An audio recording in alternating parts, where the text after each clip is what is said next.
ziyalilerimiz, aziz milletimiz, çok değerli Türkistan sevdalısı kardeşlerimiz. Bugün özel bir gün. Çünkü aramızda Doğu Türkistan'ı gözleriyle görmüş, şahit olmuş, oradaki zulmü bizatihi kendisi tetkik etmiş, önemli bir gazeteci kardeşimiz aramızda. Onunla birlikte yana bizim Şarkı Türkistan'dan çıkan, dünyada meşhur olan ziyalilerimiz, profesör doktorlarımız, siyasetçilerimiz aramızda. Onun için bu programı tertip edip her birlerinden ki davetimizi cevap kılıp sağlığımızda topluluğu aldıkları için hamdülillah Allah'a rahmet eyledim. Programımızda her zaman bu andaki Kur'an-ı Kerim tilavetinden başlayımız. Kur'an-ı Kerim tilavet kılış için kardeşimiz, karimiz Emran Abdülgani kardeşimizle sahneye dağıttılar.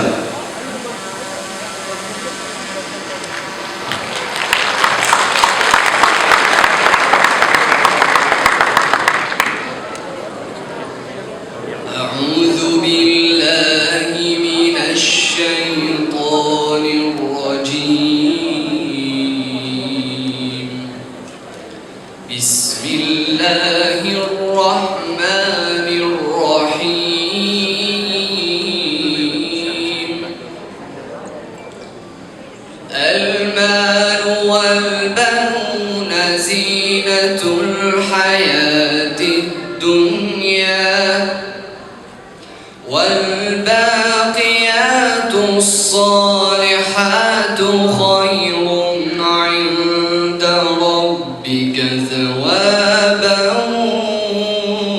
وخير أملا ويوم نسير الجبال وترى الأرض بارزة وحشرناهم فلم نغادر منهم أحدا وعرضوا على ربك صفا لقد جئتمونا كما خلقناكم أول مرة بل زعمتم أن لن نجعل لكم موعدا ووضع الكتاب فترى المجرمين مشفقين مما فيه ويقولون يا ويلتنا ما لهذا الكتاب لا يغادر صغيرة ولا كبيرة إلا أحصاها ووجدوا ما عملوا حاضرا ولا يظلم ربك أحدا سبحان ربك رب العزة عما يصفون وسلام على المرسلين والحمد لله رب العالمين صدق الله العظيم. Ecdatlarımız meyle Türkiye'de olsun, meyle Şarkı Türkistan'da olsun, vatanını muhafaza kılış, müdafaa kılış, Türkiye Cumhuriyeti'ni kuruş, Şarkı Türkistan İslam Cumhuriyeti'ni kuruş için köp sanda şehitlerdi ben. Bizim vazifemiz, en mühim vazifemiz aşı şehitlerine hürmet bildiriş, ulanın hakkında dua kılış. Şunun için Türkiye'deki şehitlerimiz ve Şarkı Türkistan'da Xitay tecavüzlerine karşı mücadele kılıp şehit olup ketken kardeşlerimizga hürmet bildiriş için hazır onumuz turumuz ve istiklal marşı okuyoruz. Hemen hemen.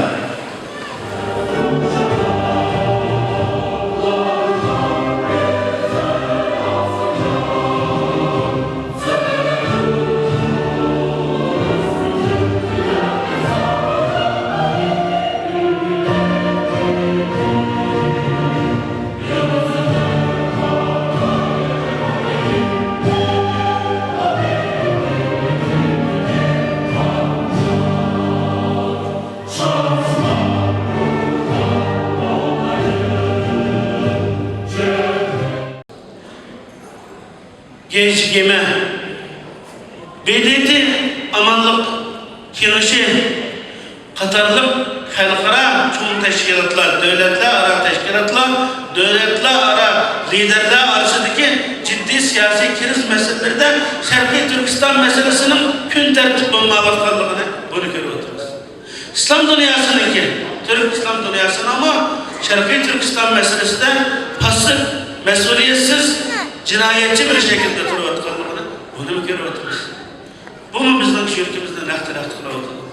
Bundan bir peytte Şarkı Türkistan'a bağlan bu kişi bizdeki dini kardeşimiz olan etnik cihetten bizge tuqqan kelgan Albaniyalik bu kardeşimiz tarihçi, gizitçi Xitayning teklifi bilen Şarkı Türkistan'da ziyaret kılgan. Ziyaret kılgan heyetler bulamamız. 8 katımlık muhbirler, 35 katımlı açkan devletler, devlet delegasyonları, vekilleri Xitay'da ziyaret kıldı. Ama hiçbirden Şarkı Türkistan'daki dinini tüncü kıtım dinini inkar kılıvatkan, milli kimlikini inkar kılıvatkan, tonguz kuşunu yiyişki mecbur buluvatkan, şu turmalarda organları mecburi ilinip uğurlanıp gitvatkan, İzzet abirayla defsende kılıvatkan bu insanların İslami karindaşlık noktasının hiç kiminin imanını ciz kılanmağalıkı, hiç kandan bir kan karindaşlığının vicdanını titirtenmegenlik ki insaniyet dünyasını jıgırtanmağalıkı, vakıftanmağalıkı bu bizde tolumı içindirdi. Ama lakin biz hakkı boğalıkımızı görüyordu, dünya görüyordu. O muşununu Xitay görüyordu. Muşundan eskerdek tizilip, tüt gözünü muşundan kamalep kaylap duruyordu. Muşun milletini görüyordu. Demek ki biz hak üstede yığılmayız, devam etimiz. Biz de bütün dünya kaldığımız mı?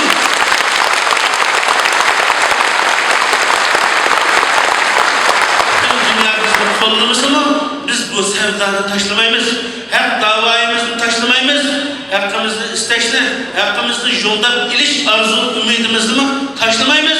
Ve inşallah dünyanın o közgü tıkımız. Dünyanın bu közü gittiğimiz, bunu kılıpkan sizimiz karındaşlarımız. Karındaşlar, bana bugün ki bu güzel resim, bu güzel vaziyette devam kılışına ihtiyacımız var.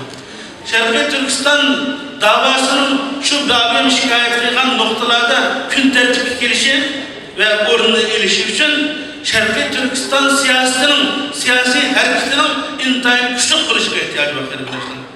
Karındaşlar tor dünyasıdır. Şarkı Türkistan'la emeli cihatlarımız, uruşumuz davatkan karındaşlar başta siyasi hareketin küçük vuruşunu arzu kılamalı. Siyasi hareketin küçük olmadan hiç kanda dava hiç kılamaylı. Meyli tağda, meyli bağda bir tane şokunu üzermeyli. Siyasi hareket küçük ulaş gerek. Dünyanın hem yerde devletlerinin takdirini belgileydi Allah.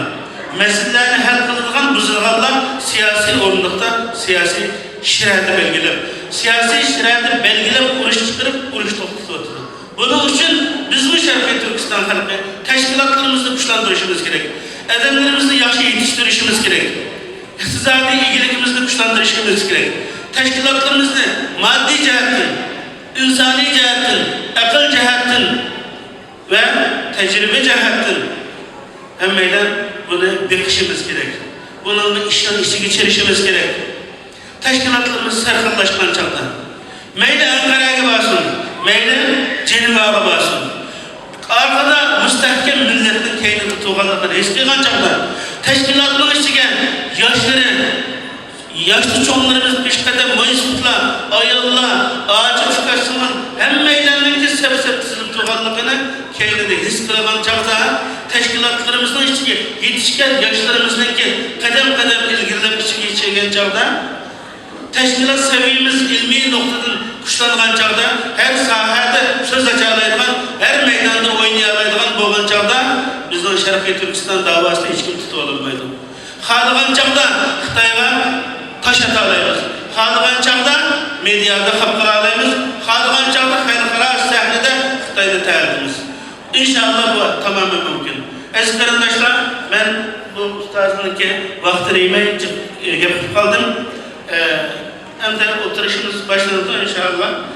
Başta bu işindeki şeref mehmeni olan bizim buraya gelişimizde, kardeşler buraya gelişte hem bu kişinin Şarkı Türkistan bizim veterimizden, ağaç sanalarımızdan, atağımızdan kelgen kurakını bu kişininki ağzından anlaş, ikinci bulup, üçüncülük Xitay'ın tehditlerine rağmen hem vatandaki vaktinde hem sırtta kıyılan tehditler ve iqtisadi teşvik ve bunu bekaveliş, setiliş gayretlerimi tenbemey Şarkı Türkistan davasını anlatışta ben Xitay'la can ilan kıldım diyen bu kişiye olan hürmetimizni bildiriş için bu kişinin takdirini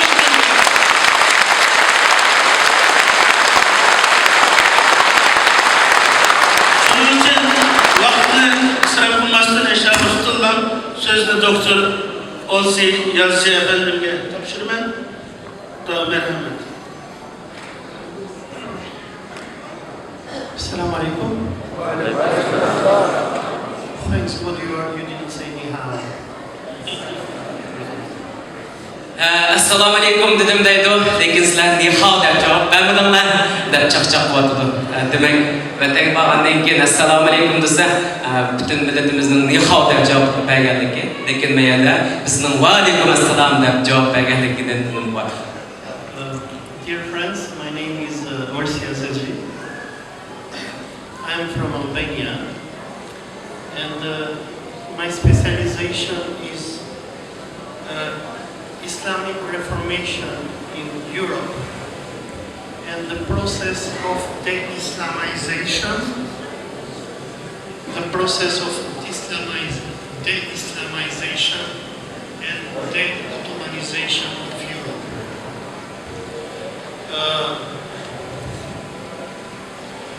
I have my academic work deals with the process of expulsion of Muslims from Eastern Europe and the process of assimilation and forced conversion of Muslims into Christians in the Balkans.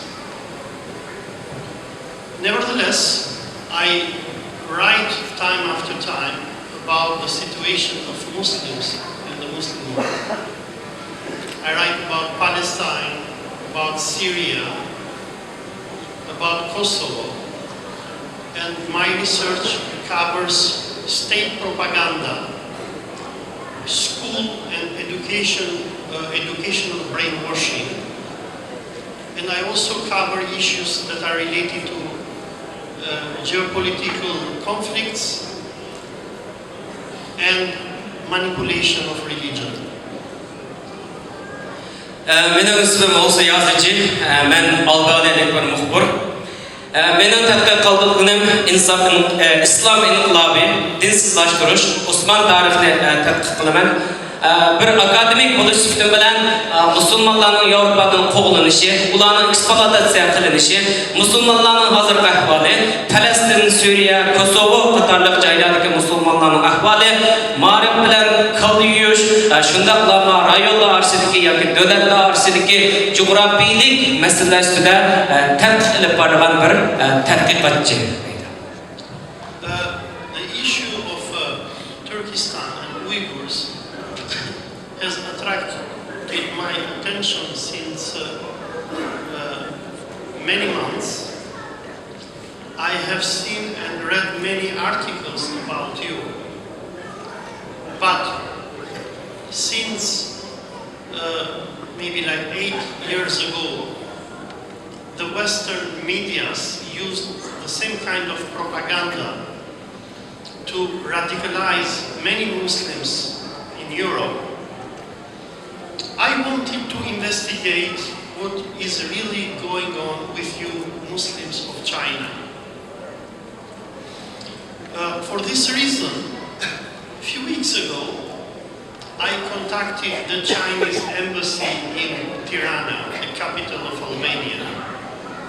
Tirana is very close from where we are. It's 900 kilometers. It's closer than going to Gaziantep. So I contacted the Chinese embassy in Tirana and I told them, listen guys, I'm a historian and I am a journalist.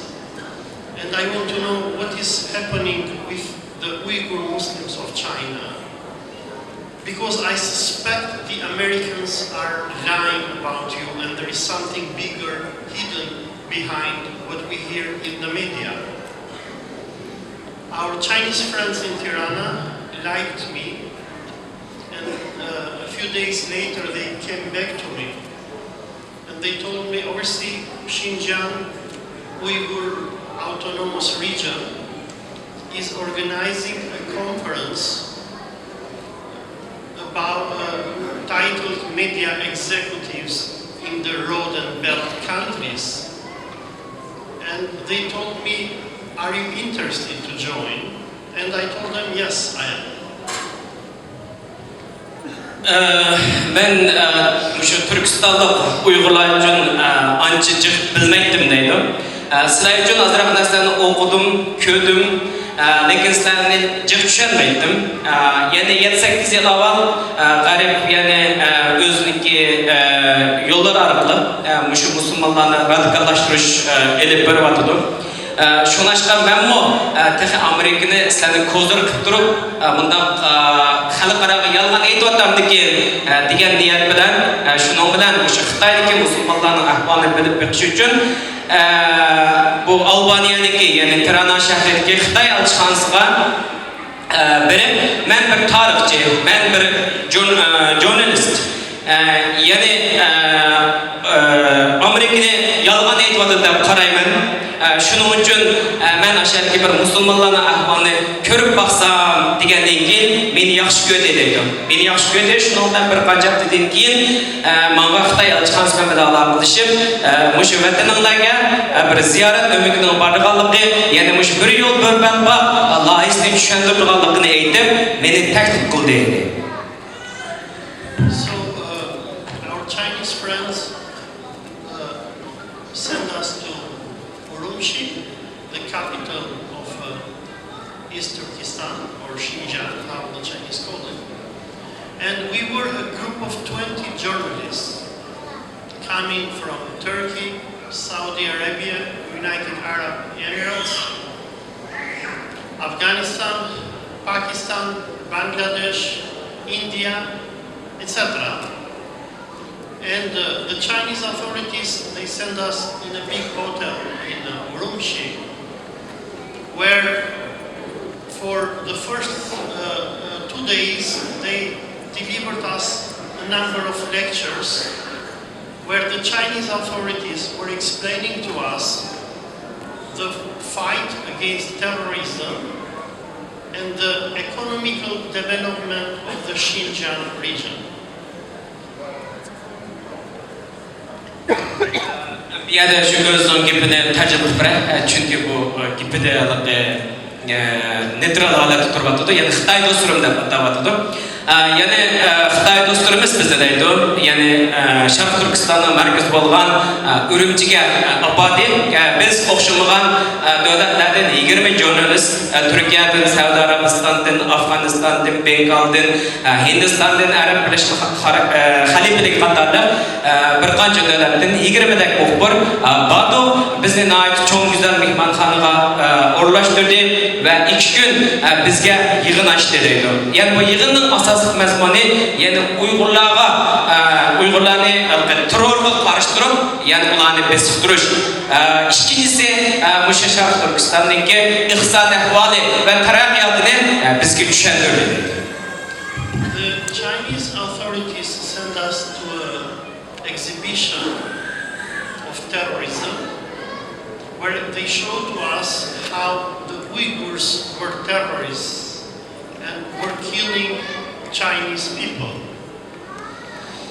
During our stay in Urumqi, Chinese communist leaders of the region, they presented us with a number of historical and political presentations where, in a way, they were showing to us the history of the region, China's fight against terrorism, the plans of the Chinese government to develop Xinjiang and to turn it into a major power hub from where China is planning to develop its Silk Road, which is in a way an imperialist Chinese project, which aims to turn Central Asia and Africa into a Chinese market. And among others, the Chinese historians that presented to us, they presented us even a historical narrative of Xinjiang. They told us that Xinjiang has historically been Chinese. It always belonged to the Buddhist Chinese culture. And the Uyghurs, the Kazakhs, the Kyrgyz, the Tatars, they are all immigrants who came from outside of China.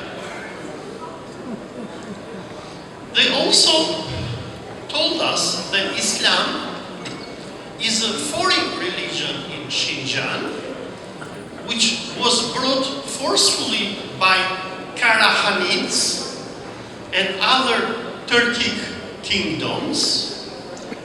And the historical narrative that the Chinese government presented to us was that Islam was a violent religion which was imported from the primitive Arabs, and with its coming it stopped the progressive Chinese Buddhist civilization.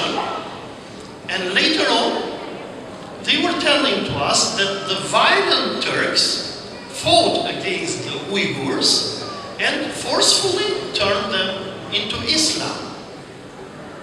When I heard this kind of presentations, I quarreled with a number of Chinese historians.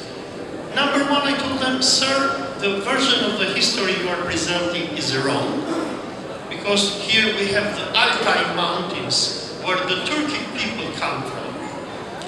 Number two, when we visited the museums of Urumqi, the mummies that the government of China was presenting, they were Indo-Europeans, people with beards like you, not people without beards like the Han Chinese. And moreover, by presenting the Uyghurs as invaders and other Turkish people, and by presenting Islam as a violent and a foreign religion that does not belong to China, you are inciting hatred, I told them. How do you expect to coexist with the Uyghurs and other Muslim peoples when in the white papers produced from your government, you show them as immigrants like those who come from Africa and Europe? Xitay hükümeti yani Uygurlarga müşü terörizmga qarşı turayotganligi, ya'ni Uyg'urlarning Xitoyning o'taganligi qatorliq bir qancha hikoyalarni biz anglab o'tdi. Yani şu Xitoy muxbirlari vatanlarning tarihi ve siyasi tarixini tushuntirdi. Hatta sizlarni bir terörün yoktu.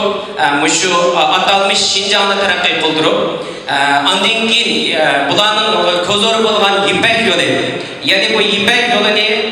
İmperiya ya imperializm yolu boyunca Orta Asya'ya ve Afrika kememişlik kıldırdıklarını ben düşünüp gittim deydim. Lakin Xitoy tarixçilari şu vatanlar yani Türkistan'ın yoki atalmış Şinjan'daki yani tarixdan buyon Xitoyning bir partisi ekanligi, bu yerga aslidan Buddizm ekanligi, Uyg'ur va Qozoq millatlarining bu yerda bir ko'chmoqda ekanligi, islom dinining bo'lsa yot bir din, ya'ni Qarxonlar va turklar tarafidan majburlangan bir terror din ekanligini, arablardan kelgan bir din ekanligini bizga anlatdi. Shunday qilib bu yerda Budda dinining yo'qolganligini bizga tushuntirdi. Men bularning bu yolg'onchiligini anlab, men bilan gap talashdim deydi. Türkler tarixda Altay tog'laridan kelgan. Ya'ni bularning sizga o'xshamaydigan soqollari bor, soqollari bor deb men bilan gap talashdim. Sizlar mundaq deyishinglar tarix qilingan haqorat. Sizlar tarixga haqorat qilyapsizlar deydi. Javob qarindoshlar. The school where you are forcefully taken from your home as a criminal, a radical, a terrorist, that is not a school, but is a prison or a concentration camp. Thank you. Men Buyuk Ambiyaning o'qituvchilari butunlayda Xitoylar ekan, lekin bu yerga kirgan, ya'ni bu yerga qamalganlar Uyg'urlar ekan. Men bu yerda Xitoy bilan bormi deb so'radim. Yo'q, bu yerga kirganlar faqat musulmonlar, ya'ni Uyg'ur musulmonlari, Qirg'iz musulmonlari, Qozoq musulmonlari, ya'ni faqat mushtarlarmi kirdi dedim. Degandan keyin men assalomu alaykum dedim. Assalomu alaykum desam, menga ni hao deb javob berdi. Turkcha nasılsınız deb gapsam, bizga yana ni hao deb javob berdi. Uyg'urmi desak, hatto o'zining tilidimi men Uyg'ur deb javob bermadi. Ya'ni Xitoycha javob berdi deydi. Men bularning o'qituvchisiga bu zot maktab bu yoki turmi? Bular demiş ki keldi. Bular uyga ketalamdi desam, bular radikal oshqullar uyga ketmaydi deb javob berdi. Men bu yerda bir maktab emas, bir jazo lageri ekanligini shu vaqtda yana bir qatam tonib yetdim deydi.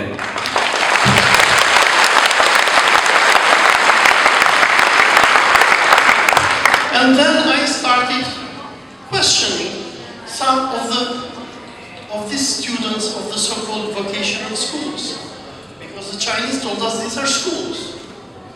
And I asked this girl, what is your name? I forgot her name. No need for the voice.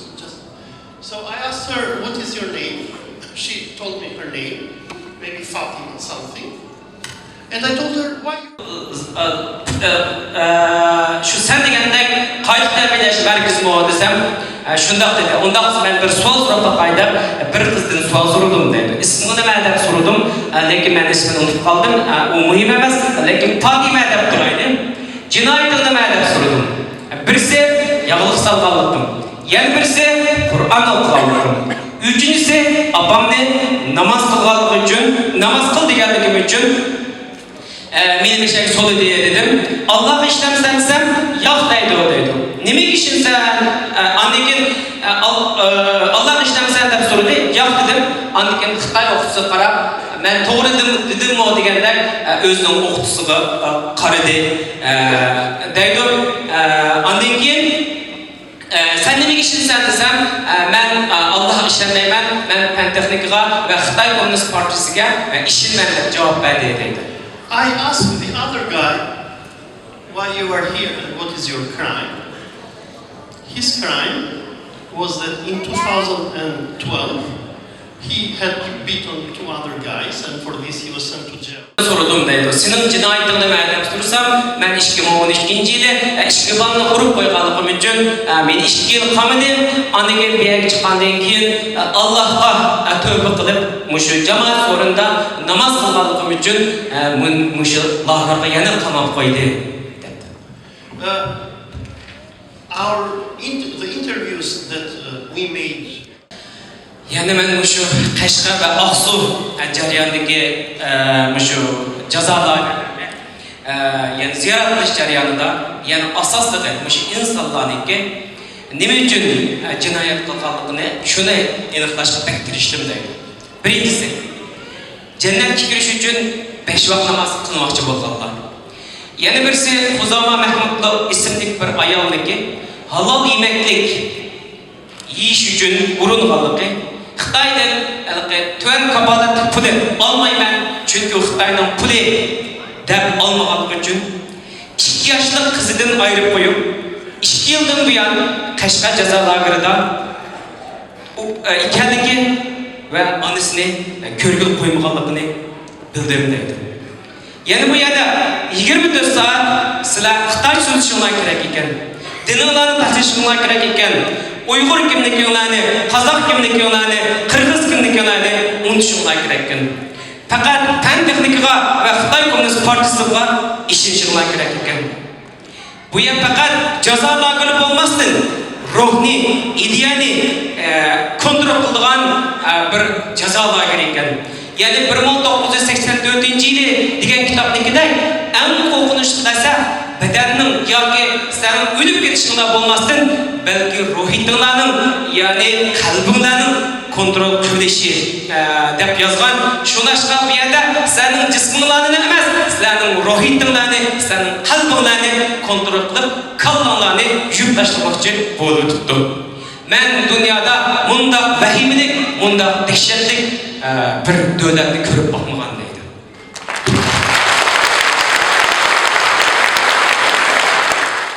İsrailga badim deydi. İsrailga berip, İsrailda yerda Yahudilarning musulmonlarni o'ldirib atganligini ko'rdim. Lekin u yerda odam o'ltasimi, lekin ularning masjidini yoki bo'lmasa dinigcha qilmaydi deydi. Yani sizlar ulardan battarroq holat ekansizlarda buni bir necha qator bir qanchada ta'kidladi qarindishimiz. Demak, bizning vatandagi zulm hatto Falastindagi zulmdanmi yuqori ekanligini yana bir qator dunyoga aytib berdi qarindoshlar.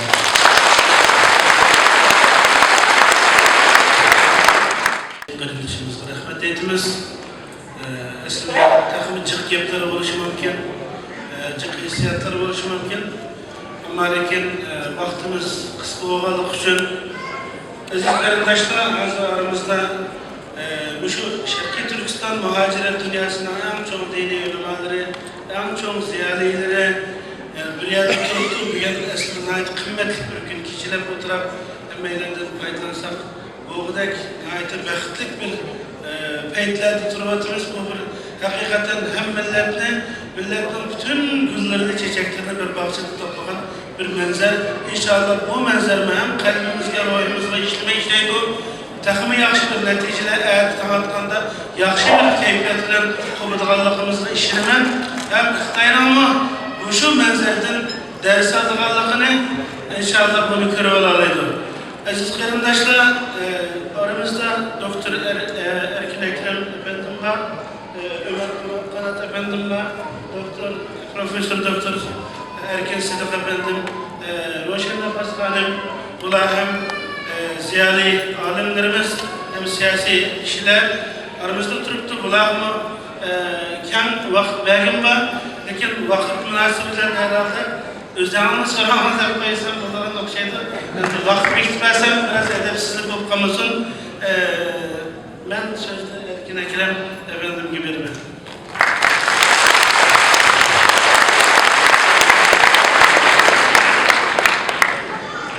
Selamünaleyküm. Arkadaşlarım, hazırki bu manzarada mıda biraz görünüyor. Bunun ki davası için başka Müslümanlar mı kömür veriyor. Yine bir sual çıktı. Acaba Uygur Müslümanlar başka, mesela Arikan Müslümanlar, Moro Müslümanlar bulağı mı kömür böler mi? Hem de biz evrensel bir göz karışıklar, İslam dünyası ve Müslüman dünyası ve Türk dünyası diye bu da kendi közlüler, anımlar karışıklar doğru geliyordu. Biz kancılık kendi görelirsek, biz aşında çok işler kılamayız. Biz kancılık tar karsa, biz aşıncılıkla kalırız. Şununla bu hazırki bu vaziyette Doktor Olsim'in bu nersen anlattığının videolarını hemimiz köygen miyadımız bile bir yerde oturup bu meselelerini sözleş bizim için bir şeref oldu. Her bağanla Xitay'ın gibini de kemidi. Olsaydık cesur, bana bir yürekli bir adamla mı çıktı. Ama bazıları olsaydık çıkması mı? Ama kilip bizge bu yerdeki vaziyet tamamen sizlerin diginindekler. Hemimizi aşırı nime sizlerin digen doğura bu yerde aşırı bir türmüdek bir lager bakiye. Ama o da oturup çıkıp sözlemedi. Ama yan bir kısım olsa Xitay'ın gibini tutar. Ama doktor olsaydık adamların çıkışı Xitay'ını dünyada resva kıldı. Hazır bu Cihangir devlet bulunmayan diyen bir Xitay. Çokum obrazını tüzüş lazım ki Cihangir devlet olsun. Obrazı naçar olan bir devlet Cihangir devlet bulamaydı. Yani bunu halkara münasebette yumuşak güç dedi. Yumuşak güçünü yüzdürmedi. Bunun dediği Xitay'ın kanıtının bir kanıtı sundu değil.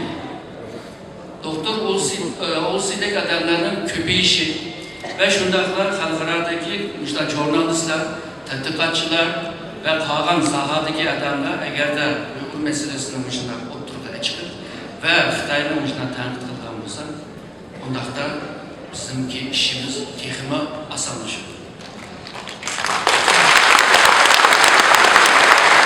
Belki şimdikiler bağlı belki, bundan 20-30 yıl evvel biz gizde, televizyonda Xitay hakkında malumat azdı, Uygurlar hakkında malumat yoktu. Ayda bir, 3 ayda bir çıkardı. Tuyuksuz bir gizli çıkıp adam olsa, palancı gizli çıkıp ise, bütün Ankara'nı ayılıp, aşı gizlini tepip, aşını kesip saklattık. Kim bunu taşıyday dedim ki onun olmadı hazırlıca öyle bağlı. Şu an aşıncılık. Bana hazır her gün hiç olmasa 10 ve 50 gece Türkistan ile münasebetlik nimler var, haberler var, yorumlar var, analizler var. Hem de kultuğun tatıp, 8. aydan tatıp bizler Uygur meselesi halkaranın siyasi merkezinde payda oldu. Bu özlüğüyle payda olmadı. Bu nurgun tırışçanlığının ki bir neticesidir. Hem de vaziyet var, aşınıza taraf kim başlar. Bir çok iş kılış için birincisi insan teyyar buluş lazım. İkincisi vaziyet teyyar buluş lazım. Bunun mümkün fırsat. Fırsatını köpüncü zamanda Allah'a taraftan geldi. Eğer de biz teyyar olmasa fırsat bizge kitip kılış mümkün ve tarihte kılan bu hatalarının birine yani tekrarlayınız. Şununla bu da bu fırsatları kaçırmayız. Kaçırmayız. İnşallah.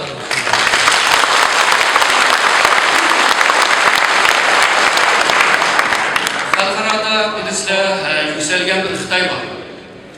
Her nimenin gibi hayırlı sıfatıydı o yani yaştırıp yaman tarafı. Xitay'ın yükselişi bir tarafta bizgiz yan olan bile bir tarafta Xitay'ın ki düşmanımı bir oldu. Xitay'ın düşmanı bizden nimemiz oldu? Strateji dostumuz oldu. Ondan da dostumuz köpeydi bunun dediğin diyen gibi. Xitay'ın etrafındaki koşun devletler ve rayon karakterlik ve yaşar karakterlik bu hegemonya güçleme Xitay'ını boş koymaydı. Bunda serbest, bunda erkin koyuvertmeydi.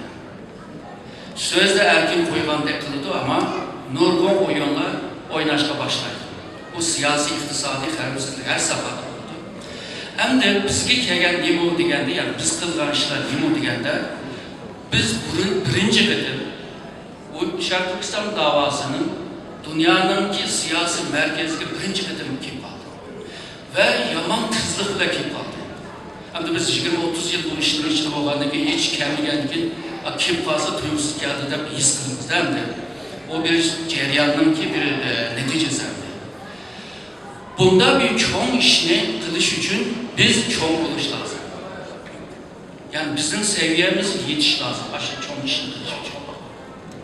Bana bugün Başkan Hidayetullah mı dedi, bir yerde Nurgun Uygurların ki okuyan, tecrübeli insanlar oturdu. Siyasiyonlar, tarihçiler, ziyalılar ve ulemalar hem bir şekilde hepsi bir şey. Hem de Nurgun halkımız var. Ben isimlerini pek bilmeyim. Niçin buraya ekip kaldık? Bunun kiliş biraz testi. Çünkü Şarkı Türkistan meselesi dünyanın ki çok meselesinin biri bu kaldı. Size oylap bakanlar Şarkı Timur diye bir devlet var. Şunlar mı yeni kurdular? O devletine gariplikle devlet kurduğumuzda şunda tırıştı. Ama şunda bozma halkıradaki çok güçler onunla pek artış etmedi ve duymadı. Çok adamlar belki ismini mi bilmeyin. Filistin'in birisi vardı. Filistin için dünyada 70 devlet şu birbirisi bile cidden kırdı mı? Kırmı değil. Ama Uygurlar için kırdı. Ayakta şişirmiş ki ayakta eldik. Yani Uygur meselesi bu 70 devletin menfaati bile münasebetlik değildi. Ondakta Uygur meselesi aslında bir çoğun bir mesele. Ondakta çoğun mesele bu vardı ki çoğarak işlerini kılışka biz mecbur. Ve hazır siyasetle ilip bağlan cereyanda hem de faaliyet ile birlikte siyaset kıldıran vakti geldi. Siyaset. Bunun biz davanı halkara tuntuş için varançının, kim varançının kısa hemsi bulattı. Bunun denkin siyaset kılımızda eylem olsa, bunun denkin varançının, kaylankan varançınlarına ihtiyacımız yok. Çünkü işini bozuldu. Bu siyaset degen bir ilim, siyasetle oynayanlar siyasetçi değiliz. Şununla siyasetçiler profesyonelleşmek, kesbileşmek hazır bir talep olmalı. Bunun teşkilatlarına teşkili işleş lazım. Yani ama Türkçe'de kurumsallaşma. Yani insanla bağlanan teşkilat demez, işle bağlanan bir teşkilat. Yani Şarkı Türkistan'ın azalttığı için bu nişanga karta teşkilatlar. Eğer de bu nişanga, bu menfaatke bağlanmayan bir her kanda bir teşkilat ve onun faaliyeti olsun, bunları red kılış lazım. Artık biz kritik bir vaktida, eğer de bu 20 yılın içinde onşuvamızda bizim işimiz bekçaklı. Çünkü fırsat gelse kit kaldı. O mengü kalmaydı. Bir mezgil tutuldu. Onun başka nimo degende teşkilatta yaşlarını terbiyeleş ve davaya ekiriş. Bunlar diyen vakti da teşkilatın ki adamlar biraz kapılış mümkün. Ama bunu düşünmüş lazım. Dava bir uzun bir baskuş, uzun bir cereyan. Onun akıdın yetişip gelen ve aldığı adamdan iş giderlerden yaşlar oturup çıkış lazım. Eğer de yetişemezse ve aşağımıza, iş getirmezse dava tutmalı degeni. Bu mantıqni yaxshi tushunaylik.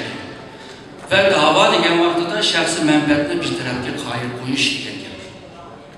Ve vicdanni bu davaga bersa degan gap. Bu bir tarafda milliy vicdanimizni rahatlataymiz davo qilishga, bir tarafda diniy jihatda sevap qozonamiz.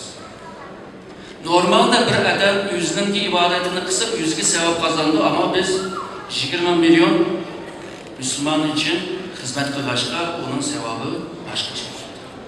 Şuңaşqa hazır biz yeni bir siyasetlerini belgileş, yeni bir yolunu siziş ve tızlık bilen hareket kılışının zamanı geldi. Ve sözlerime mişet toxtutuma köp rahmet, Allah razı olsun.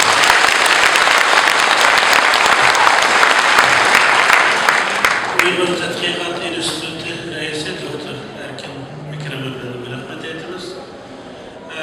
Qarindoshlar, aramızda unutulup kaldı, ben de biraz ayıp olup kaldı. Aramızda İYİ Parti ilçe teşkilatın vekiller, temsilciler, yaşlar bölümünün mesulları aramızda var. Aldıraşçılık, mahallenin açıklıkların, zamanın kısıtlıkların ilan kılamaya kaldım. Sizlerden özür dilerim, şimdi tanıtmak zorunda kaldım. Hem yoğunluk oldu, zaman kısa oldu. Aynı zamanda diğer teşkilat liderlerimize de zaman protokol konuşması veremedik. Herkesten özür dileriz. Ama aramızda olmanız bizi güçlü kılıyor. Minnettarlığımızı bildiriyoruz. Teşekkür ederim.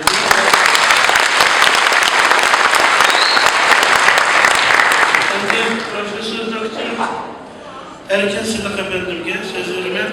İnşallah vakti bereketli kullanayım.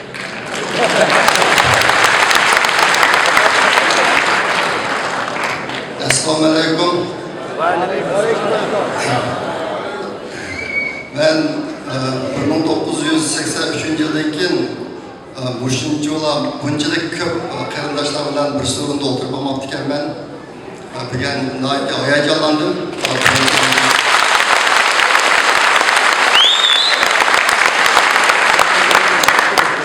Şunun bilan birga nihoyatda umidlandim. Bizim millatning umidi bor ekan.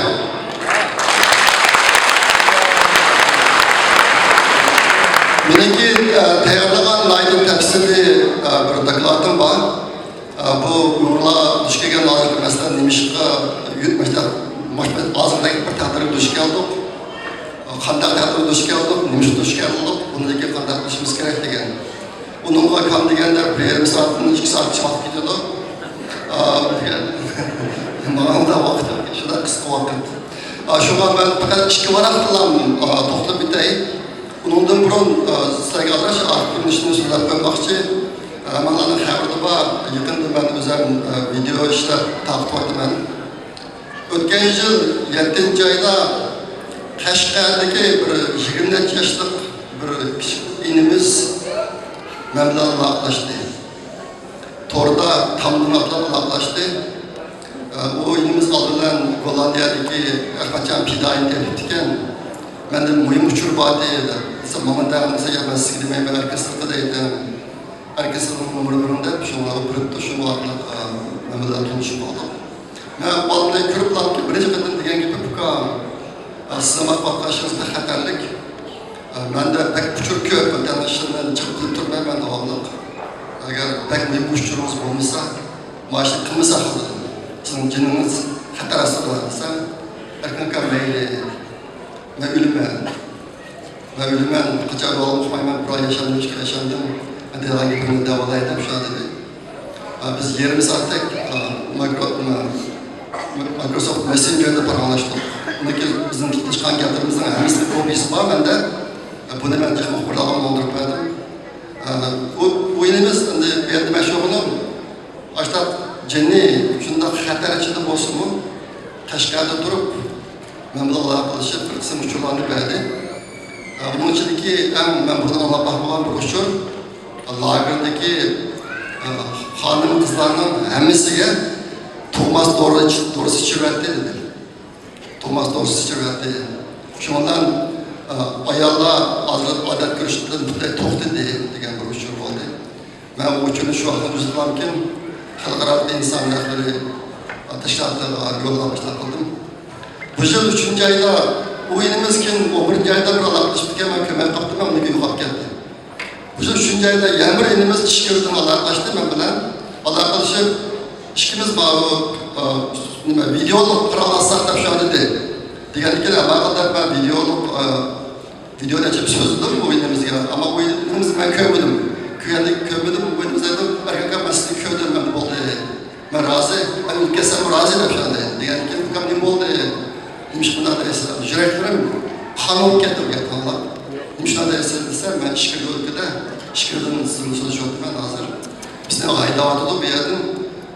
keserler beni öldürdü Endi yaqında men taqvatqa uçurlar asosan salbiy vatandagi hozirgi ahvoli. Meniki unda qilishim agar biz vatandagi hozirgi ahvolini qancha to'g'ri bilsak, bunga qarata shuncha to'g'ri tadbir qo'lga olamiz. Agar ahvolni bundan tushunmasak, bizniki sirtqi qotqashimiz bilan bundan ahvol moslashmay qoladi. Bu yerda biz salbiy uchurlarni taqcha qilib, mening maqsadim hargiz chet eldagi qarindoshlarniki ro'yiga so'z sepish, undan emas, iroda sundirish. Aksincha, vatanning ahvoli kun sayin egilishib qolgan bir vaziyatda imkon qadar ko'proq qarindoshlarimiz qo'zg'alib, bizning qo'ldan kelgan ishni qilib, vatandagi xalqniki hayotini qutqarishni bilish qilsa degan umidda. Bugun men sizlarga faqat ikki varaqlam darsni ko'rsatmoqchi, yo'q balki ish qilganmisiz.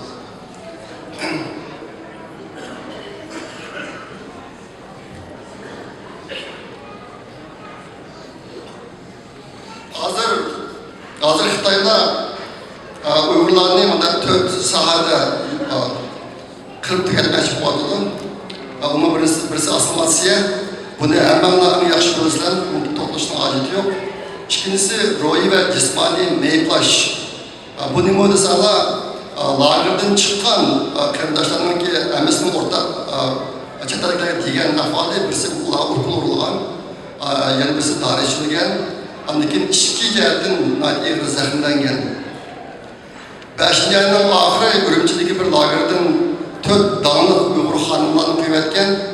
Uning ichida Rashid Naqshchi, Rashida Davudmi bor.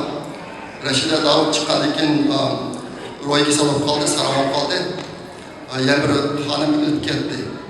5-chi oxirida chiqqan. Bu bir misol. Bu ahvol intayin umumyuzlik ahvol. Ben sizler bilsem köpeğe baraman hazır. Neye basam, benim en anlayacağım, köp anlayacağım sözler, kiminin uyda dadısı, yakinisi, lagerke gidip çıkıp ötmeli ülketken. İşte falan en köp anlayayım. Bunu Xitaylar mesafet kapatıdı. Bu 2. sahadaki iş. Anladığım 3. sahada tabii ki beşinde toxtutuş. Bu işini vücudu çıkardılar. Hazır bizdeki arayal yaşayan aile imtihan az kaldı vatanda. Lagere kirgelenlerin hepsini ayrı etti. Zavodga çıksa vatkalarını arayallar ayrı etken bittiler lakin ballar lagereye geldi. Hazır ballar lagerdeki adamların sahne 500 1 milyon vardı. Aşağıda jürüp Uygurlardaki tabii köpeği işini toxtup koydu hazır. Öldürüş. Bu diyen neymi oldu sanırlar? Abette ben degende ölüp ketayotgan adamların sani intayin köp. Amerikadaki Mührgül Tursun bizdeki 9 ay lagerde yetişiriyan degan ahvolini depperdi.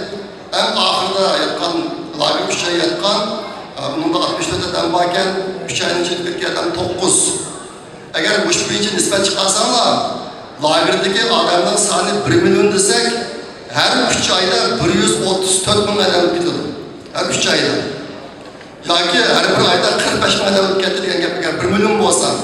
Lekin men Xitoyniki rasmiy e'lon qilgan planni bilaman. Ularniki 2014-yildan burungi e'lon qilgan lagerga so'moqchi bo'lgan adami 6 million. Mening hisoblashimda hozir qadar egallagan ham kuchlarni birlashtirgan vaqtida egallagan son 5 milliondan oshdi. Lagerga kelgan Uyg'urlarning soni. Ashta boshqa bizdagi hozir o'ldirilib ketgan odamlar soni intayin ko'p. Yakında Xi Jinping'deki bu cihetteki resmi planını mı geldim ben? Bu planda gelişçe Uygurlarının 3'ten 1 kısmını türbe ve lagerde öldürüş, 3'ten 1 kısmını türbe ve lagerin sırtında öldürüş, kalan 3'ten 1 kısmını maşerlerine aylandırmış. Ademni maşerlerine aylandırma bulundu. Bu cihetten mükemmel nezariye var. Damlık kitaplarımı var. Bundan adamlar ne otomatonuz deydi İngilizce. Hazır Xitaylar kapaqalarını açtı kılmakçı. Şimdi bundan 10 gün burun ben bir yerge girişindeki aldığım çarşamba günü Urumchi'de organ partiya komiteti bir yığın açıldı. Bu yığında ular şu hazır kadar bu işin xulası çıkarıp bundan dersin dedi. Ular deydi Biz birinci türkümde Uygurlarning sarıxallarini lagerga tarbiyalab oldik deydi. Birinci türkümde. İkinci türkümde yezi bazar ahalisiniki 28%'ni tarbiyalab oldik deydi. Endi kadrlar ödümüz deydi.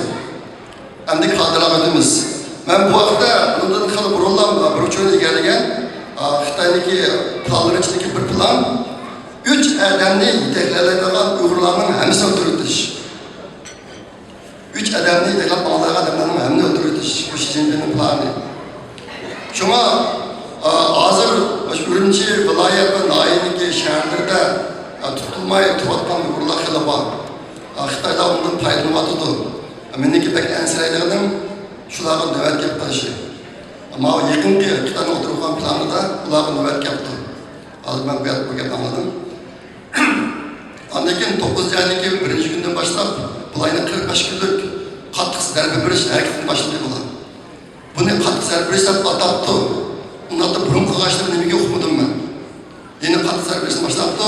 Anlakin lagerden 110 bin adamını birinci kadanda turmu ötkeyimizde okuturdu.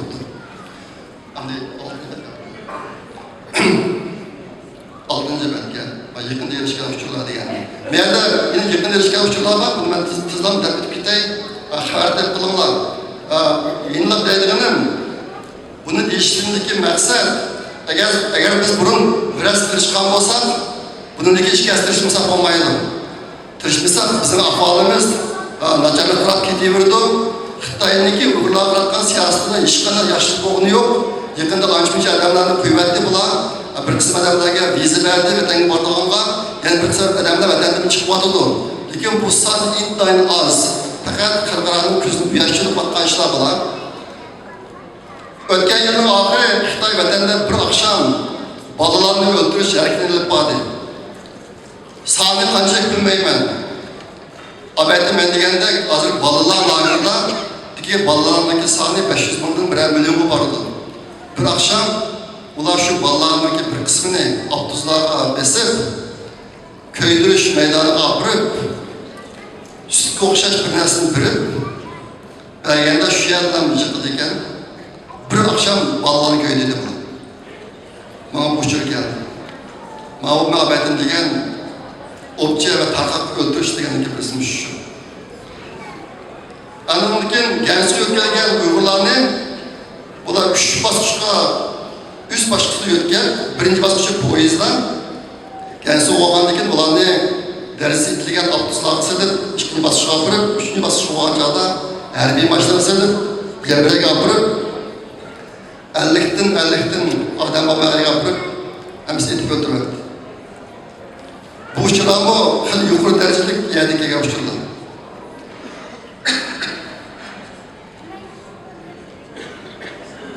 Adındaki hazır lager türbelerde işki ezan ediş bölümü, çoğunlar üstüne ediş bölümü ve paşahan yasaldı. Xalqarada bir mükemmel nezariye var. Ama şu milletlerindeki irqi kırgınçılığı adette medeniyet kırgınçılığı olan başlandı. Medeniyet kırgınçılığı mürekkep, kıymet. Eğer onu bu türlü yapılmamışsa bu medeniyet kırgınçılığı, irqi kırgınçılığı özgürlüğü. Bu yıl Uygur yezdirde bütün ziraatlar veyran. Teride alem yok, türlü alem yok, sesizlik yaptı. Demek Xitaylardaki kirimi çıkıp ketdi hazır. Bu lagerindeki çıkımını köpeğe gelsene bula, bu çıkımını Uygurlardaki özgür tüntüşke karar ketip atıdı bula. Şu andaki birisi, Abayet'in meyde degen lager türümlerde işki erzası ediş bölümü, çoğunlar sütünü setiş bölümü, andaki paşıhana yasap, xeyridat bulup atman ahvalı. Andaki bütün Uygurlardan kan plazması soğudu sıkıştırıp atıldı. Ürümçi nüfusunu 2020 yılı 2,5 milyondan 10 milyon kapanmak çekilerciydi. Bu hafta öcet çıktı resmi, öcetindeki resim var bende. Andaki Xitaylarla kısa müddet içinde Şark Türkistan'ın nüfusunda 30 milyon Xitay'a gelmekçi. Hazır hanım kızlar türmesinde boydan Xitay'a hudum tunuşturuş bölümü kuruldu. Yakında çıkan hizmet Şarkı Türkistan'daki hizmetke Xitay'ın çağırdıgan Kutursan'ı gözanlar baklavra ünvanı ve magister ünvanı bağlağa aylık maaşı 10 so'mdan jiq. Adiki to'y qilgan bo'lsanglar, xuddi birimizdan hisob tutishmoqda. Anındaki strategik kıymeti var, yer ve şehirlerinin ve varlık tabi baylıkların 99%'ini Xitaylarga ötküzmemek. Xitay hükümetinin burun karar kılığını 6 milyon Uygur'unu sulaş, buna ben dedim. Şılaktaki Uygurlarının 1,5 milyonunu içkirge, yani bir kısmını teklama karşıdaki maşında 7-8 saat barklı bulunan yerler götürdü. Adı içkirge götürülgen Uygurlarının sanı 1,5 milyon kilodu. Bunların bir kısmını öldürüldü pardon. Benim persince öldürülgenler kişiler asasen biraz kişisel içki organları pul olmayan adamlarla düşünüyordu ben. Nimişka degende kakalarını şikirdeki resmi organ soğutulan yerlerde tutma kapı verdi bu. Kudu bizimki boğdaşı Uygurlarda bir kutaysa koylarını boğda satkan koşaş bu hazır organ soğutulan yerlerde Uygurlarını yetken apırıp aşağıdan ait soğutulan bir havalarda şekillendirdi. Bu cihette Makakırtan diye bir jurnal var. Umu Çeknesan'ın baş kıldı. Bu jurnalını kurgucular İtalya'da ulanıki Xitay devlet içinden nurgun muhbirleri var. Bu muhbirler bir vasıta verip türbelerden bir vasıta yalavatı bu jurnal. Yakında bir neçe türbelerindeki videolarım hep çıktı bula. Şu sebepten ulanıki o necene altında 45 evini tutup geldi Xitay'la. Anadolu'nun toplaşıp yaşavatkan Uygurlarının 60 kvadrat metrelik bina öylege köçürmetti. Burundaki mahalle bu yaşayanlarını köçürüp hazır binağa bu öylenin hemisi okşaşken 60 kvadrat metre cansanının kaçı başının katline nazar her bir aile bir öykü köçülüken bu öykü işçiyi ne kurallık sakçı başvurdu iken bu öykü köçürülgende pazarga bir kökten almak ilişki çıksı bu sakçının sorumlusu çıkamayken.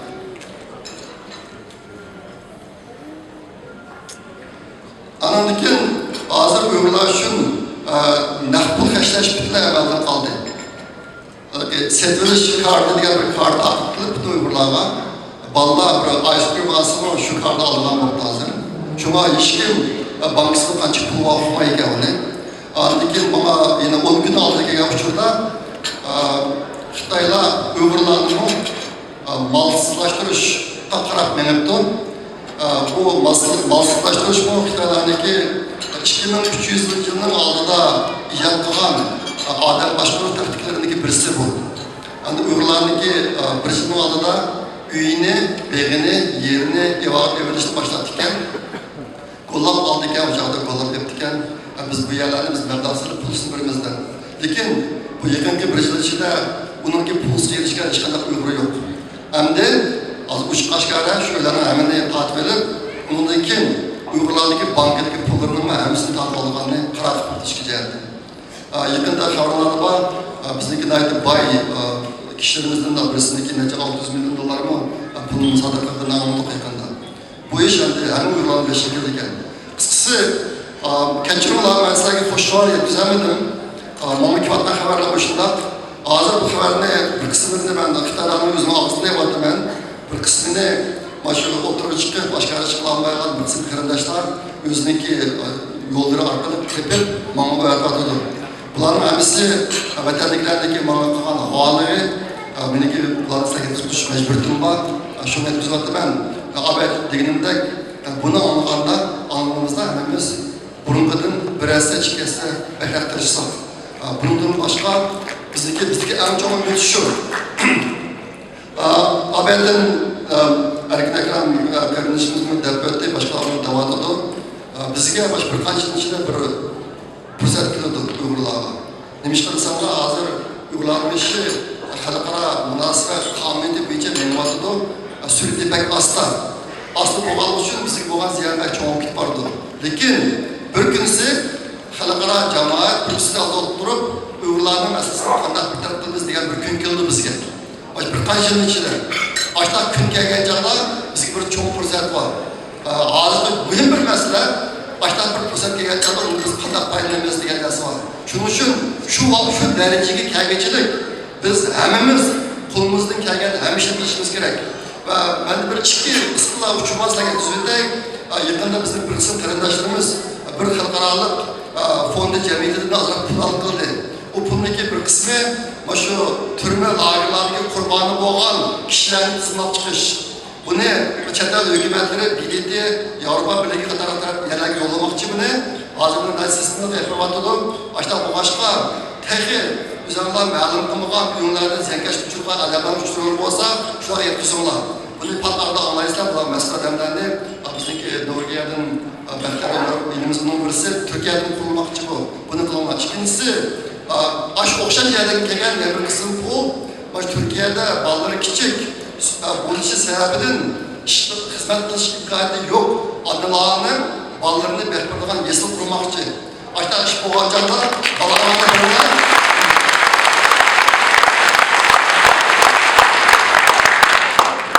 biz hozir Turkiya Uyg'urlarniki intan ko'p erligini ko'tarmoqda.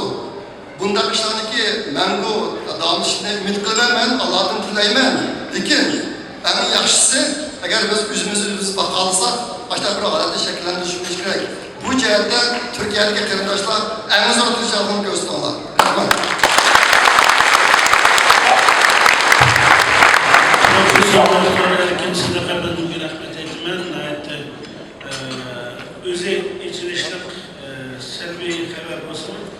Sezgürlükümüzden aşırtılan mesuliyetçilikimizde esirtilen məlumatlar olduğu için rahmet etimiz. Aziz qarindaşlar, endi bu yerda başqa yanılırğın ölümlerimiz, ziyaretlerimiz var, köplük vakit versek oldu. Hemmeylerin gayet kıskartıp gepirişte mecbur olatılı. Milletimiz istese yani inşallah kendisi yakın kendisiyle köplük birlik sohbetleri ulaştıralıyız.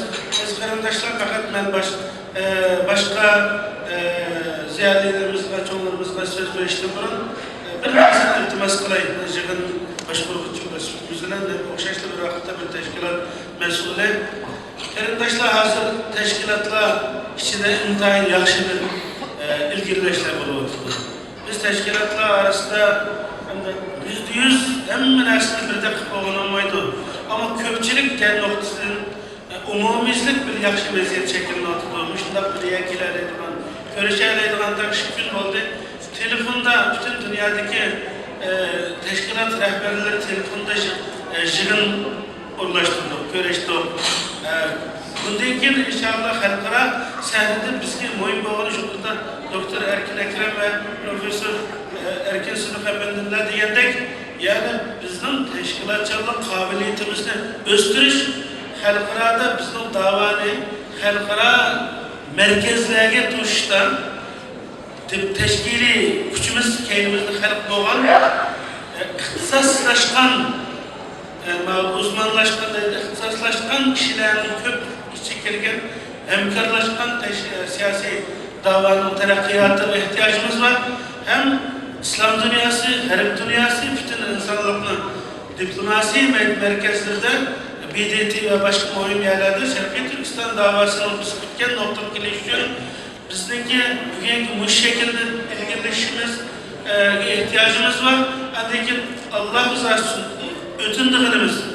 Muşun Tor'da, WhatsApp'ta, Facebook'ta, kalı sokaştırdıgan, video, bir şey yok, kendine tatma türkleri bir tane kaça, bir taşla taşlap koysa, 40 akıllık kuduktan çıkaranmakta degandek, aşınak yapını talaştan çıkarıp bizni acizlaştırdıgan, bizim yolumuzdan koyduğun ötmüştü iş kişinde olan nesneyi katli yol koymasak, yani hiç yerde teşkilatlar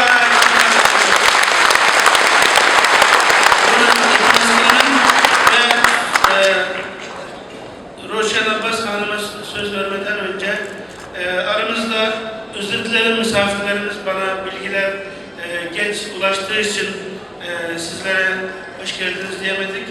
MHP İstanbul Milliyetçi Hareket Partisi İstanbul İl Başkan Yardımcısı Türk Dünyası sorumlusu Bülent Maşaoğlu Başkanım. Hoş geldiniz.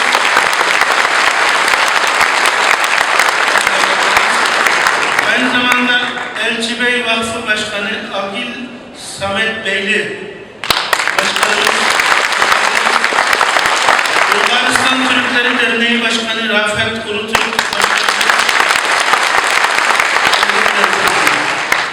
Aramızda Roşen Abbas Hanım var, onunla köp bilisler, şundaktımı.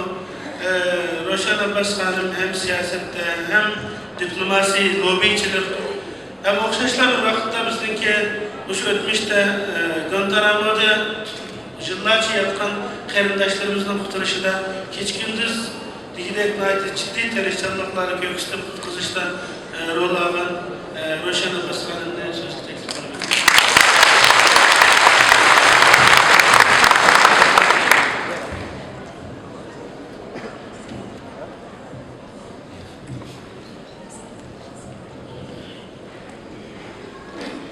Assalamu alaikum. Mühterem dadılar, mihriban anılar, kadirdan kıyındaşlarım. Hem bizimki o 5.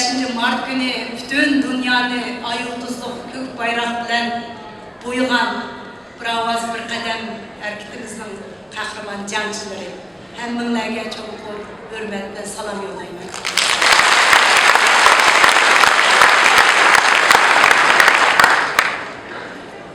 Aramızda Xitay'nın her yerlerdeki meyli ceza lagerleri olsun, meyli Karazindan türmeleri olsun, şu azatlık günlerini işini ötküzgen ve başka yerlerin türmelerini yapman kıyındaşlarımız var, hem Allah'ı örgütümünü bildirme.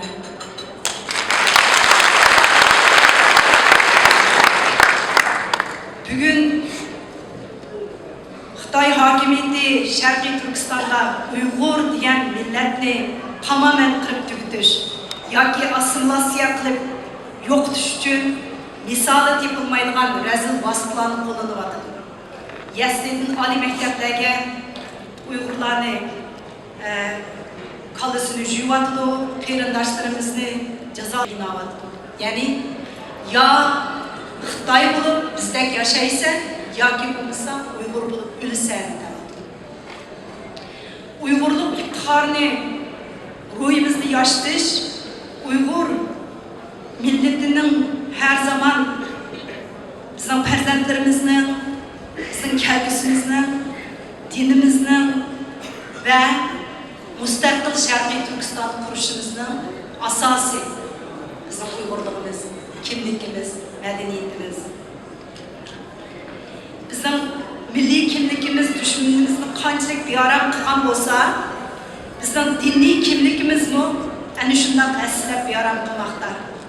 İslam dini olsa, oyumuzun törünki, İslam dini bizden ming yıllardan beri hem Uygur bulup, hem Müslüman bulup, yukat ketmey, mevcut bulup, yaşımızın hamisi olan düşmanımızın bizni ayırıp kelgen, mevcutluğumuzda kapalı kılgan bizim manevi korganımız. Bugün bu eğer Arap elleri, Amerika ve başka devletler bugün bizge ilgi çıkıvatkan olsa, bizge yardım kılıvatkan olsa, Xitay'nın hilim fikirleri bilen bizni şiddetke karta şu şekilde terörizmde bahane tutturup yoktuş mahsidiga yol koyması için yani şu dinimiz, milli kimlikimiz bilen bizni qoğdavadı.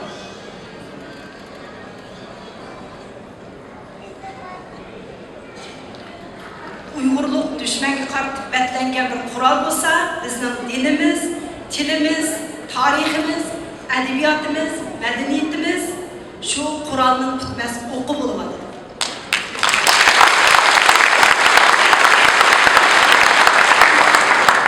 Bedensizliğinin derdini, Xitay'nın zulmünü yetkiş tartıvattınız. Ama kalbimizdeki vatan sevgisi ölmese, bedenimiz ölmeydi.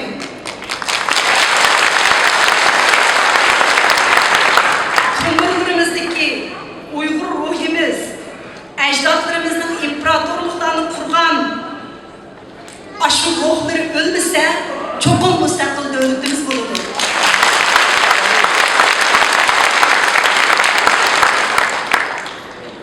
Kök bayrak hem devletimizin, hem vatanimizin, hem milletimizin simvoludur.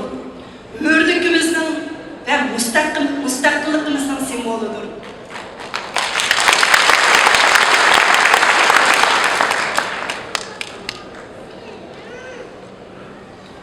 Biz ay yıldızlık kök bayraklı, Uygur'un insani, gururi, milli cesareti bilen alakadar bizden bütkül küreşlerimizden, hareketimizdeki yol başlıkçısı yapışımız lazım. Kanç onluğundan Uygurlar en şu bayrak için ıssık kanlarını verdi, iziz canlarını verdi. Bu bayrak için bahs etken hürmet, yalnız ilgiri kurulgan veya ki kurulusi devletimizge, asaret aslındaki vatanimizge, mazlum halkımızga kılıngan hürmet bulup kalmasın, bu bayrak için varlığını kurban kılan şehitlerimizge kılıngan hürmettir. Hem de erkinlikimiz, müstakillik irademizge kılıngan estaşlığımızdır, kürüşümüzdür.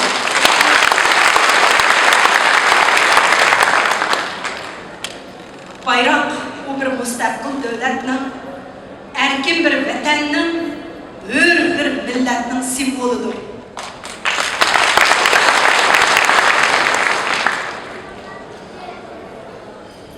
Uygurlar meselesi tarihten bu yana hiç kaçan bugünkidek bir dünyavi mesele derecesi götürülüp bakmagan. Uygurlar sebeplik dünya devletleri hazır iki kutupka bölünüvadıdır. Bunu muhaciretteki faaliyetlerimizin, teşkilatlarımızın ve şu vatanda, türbelerde azap çıkıvatkan halkımızın halbisiyle karşımız lazım. Xitay bugün Amerika'daki bir çoğu kudretli devletini özüge dünyada düşman ilan etti. Demek bugün Xitay özüge gör kazdı. Her kandak zalim hakimiyet hamam bir günü çokum yok buludu. Uygurların tarih tutan okşaş kudretli devletlerini yanı kuralayılganlığa hemimiz mutlak işinişimiz lazım.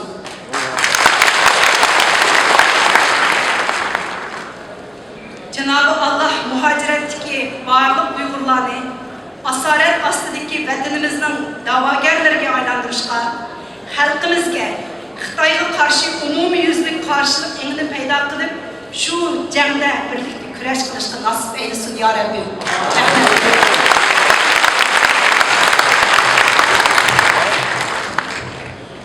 Uygur Campaign Hareketi Reisi Roşan Abbas Kadın'a rahmet eytimiz. Biz kıymetdaşlar aramızda nurgun Şarkı Türkistan teşkilatlarındaki rehberleri, reisleri var. Ülemalarımız var, Cumhuriyet'in campaign'inin ismini de zikir kılamadım. Bunun için geçirim sorayım ben. Çünkü bu teşkilatlarımızın rehberleri, ülemalarımız bu sorunun baş tacı. Hem bu mimardarçılıktaki sahipleri bağlamak için geçirim sorayım ben. Estağfurullah. Vakti kısıtladın biraz. Yaşından bulunmaktadır, geçirim sorayım ben. Hem aramızda en çok ulemalarımızdan hem yaştayım çok ulemalarımızdan Yazdanullah Cimba, Doktor Ataullah Şahyar ve Doktor Abdülhalik Uygur ve Habibullah Hüseyni ve Reşat Abbas ve abiyemiz zikir kıldı ziyadelerimizden ismini. Eğer ben atlap ötep ketken olsam ben meylerde geçirim sorayım. Bugün hiç kim benden kapımızın şimdi de tüketeyim yapın, esasında da tutunuzdan olmaydı.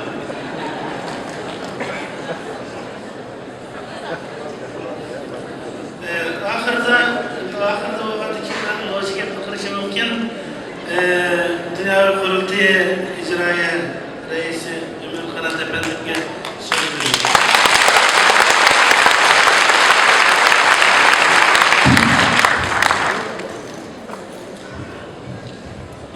Assalamu alaikum aziz kardeşler. Rahmanlâne Allah'ın selamıyla selamlayma. Hürmetlerini bildirme. Ben bugün pek hayacandım. Bayam erken sınıfı degende hazırlıkça bundan bir çoğun Uygur cemaati aldıda söz tutmakla. Bugün bu silahını kırıp tekimi kelbisi olan işencim arttı. Silah muşu ruh bulur, olsa, muşu ruh tükümese, vatanimizni cho'qim ozod qilamiz.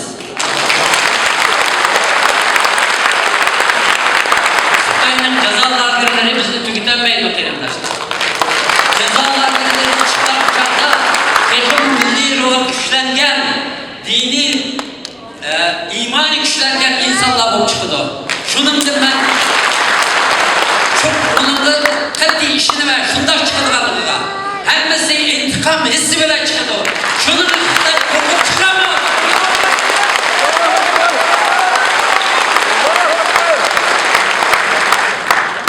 Bu tarixdan neçe misali o'tgan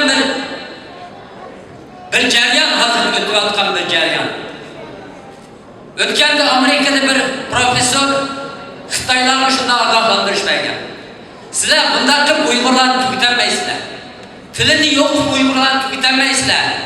Chunki burun Aljeriya Fransiyaning qo'lida Fransiya necha yuz minglagan aljeriyalik kichik bolani akab, diniy milliy tuyg'usini yo'qotib, tilini yo'qotib, fransuz so'zlaydigan qilib, Aljeriyaga evatib, amdi adoqchi Aljeriya bizning qo'limizda bo'ladi desa, birinchi o'qni kurtuluş için birinci o'qni shu fransızca so'zlaydigan Aljeriyaliklar atgan edi. Başka nurg'un misollar bor. Libyani olaylik, Hindistonni olaylik. Hindistonda kim erkinlikka yetakchilik qildi? Gandhi. Pakistanning qurilishini kim qildi? Janna. Hammasi ingliz so'zlaydigan, ingliz tarbiyasi olgan insonlardir. Bizning bu inşallah aşında bu çıktı, bunun da işençallah kamil olsun.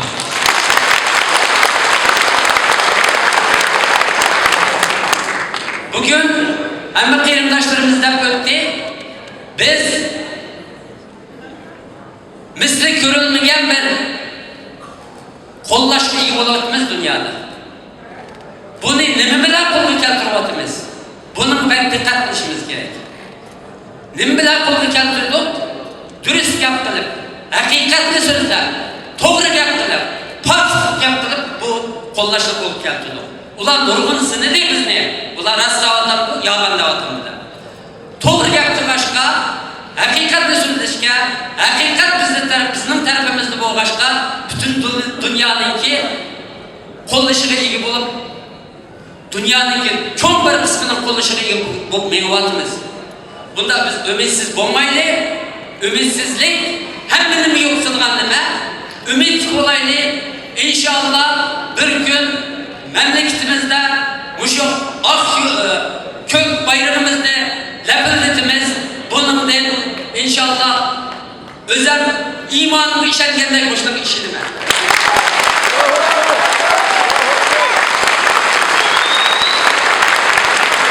Diyenler kıyındaşlarımız dedi dünyanın işki böldü. Erkin Ekrem dedi, müşareketimiz bile Xitoyninki soft power deydi, bir kanıtını sundadı. Kim sundadı? Uygurlar sundadı. Nima deb sundadı? Rast gapirib sundadı. Haqiqatni sundadı. Shunga eng boshqa diqqat qilgan nima? Hozir hamda Xitoy bizga nurg'un hiyla ishlatishi mumkin.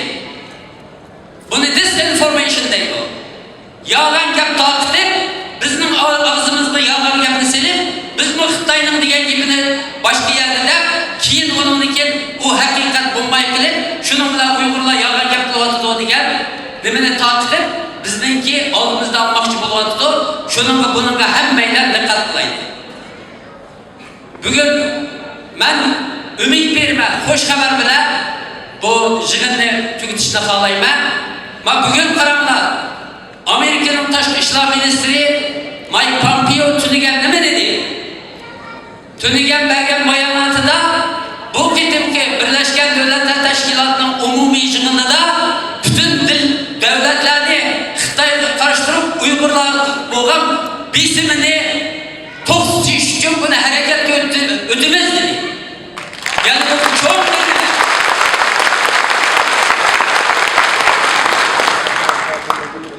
biz dedi bularning erkinlikka erishishni xohlaymiz dedi.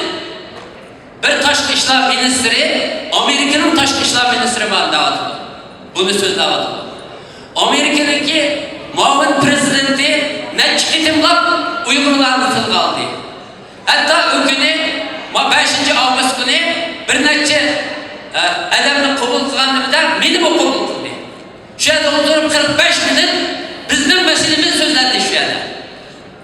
Bizga isim qilayotgan, bizga zulm qilayotgan mush qirg'inchilik harakatida yetakchi rol o'ynayotgan Xitoy rahbarlarini jazolash uchun 11 ismni berdi. Suriyaga o'xshash, Falastinga o'xshash bizning uchun bu bir yig'in o'tkazishni talab qildi. Amerika muavin prezidenti. Ökünü yanı tashqi ishlar ministrligiga bizni chaqirib, alohida taklif qilib, Ravshan va Rashad va umumiy bir ma'lumot istedi. Hozir qaranglar, Amerika tashqi ishlar ministrligida Uyg'ur krizis gruppasi deb bir grup qurildi. Ya buningki hammasi dunyoni diqqatini texmi bizning masalamizga tortish, shuningga butun dunyo bilan birlikda Xitoyga bizim ishlatish uchun bu hareketler bo'lyapti. Dünya Uyg'ur qurultiyi xalqaro sahnada mushu siyosati bilan, aqlli siyosati bilan butun xalqaro platformalarda dunyodagi qo'llashiga erishyapti. Qaranglar, Yevropa parlamentisi necha qaror chiqardi. Xitoy hukumatining Uyg'urlar qilayotgan besimini, Uyg'urlarga olib berayotgan qirg'inchilik harakatini ayblab darhol to'xtatish uchun. Hazır Amerika'da iki kanun layihası var. Bu kanun layihasında biz bir kanun layihasını kabul kıldıramayı Amerika kongresmenlerine neticeciler jürüdü. Hazır bir emes iki kanun layihası müzakere kılınıvatıdı. Hatta hem de ne buluvatıdı? Bu kanun layihasının tili, telaffuzu aciz bu kaptı. Bunu güçlendiriş gerek dağıttı. Hudayım buyursa bu kanun layihleri kabul kılınsa Şarkı Türkistan meselesi, Şarkı Türkistan davası halkara sahnede yeni bir pellige örleydi.